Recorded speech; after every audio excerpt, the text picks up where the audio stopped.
Assalamualaikum warahmatullahi wabarakatuh. Dina kesempatan ieu abdi Winangskar Putri bade ngadongeng hiji dongeng anu jejerna si kabayan ngalarangka. Di hiji mangsa si kabayan keur leleson barija ngalamun di payunan rorompokna. Saliwat oge mikiran roay tutut sareng lauk anu diala kamari. Kabayan pangalakeun rangka pilihan anu kolot buahna. Parentah mitoha ka si bayan. Saentos dugi ka kebon, si kabayan ngalian takal nangka anu buahan.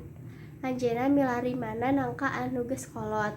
Teu pati lami si kabayan ningali hiji nangka anu tos kolot tur ageung, teras we diala. Kusabab nangka teh ageung, kabayan teu kiat teu ngangkatna. Ieu mah hese nyanakna teu kaduga abdi mah. Kabayan nyarios dina hate, kumaha cara nyanakna ieu teh saur Dewi.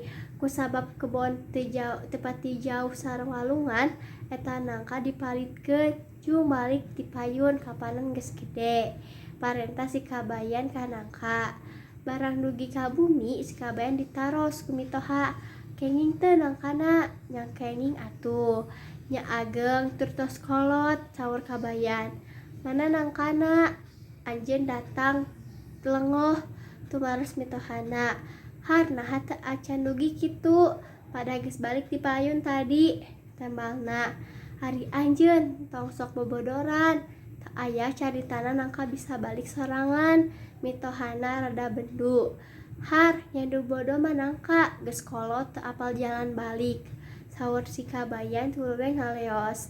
Tah sakitu dongeng ti abdi. Wassalamualaikum warahmatullahi wabarakatuh.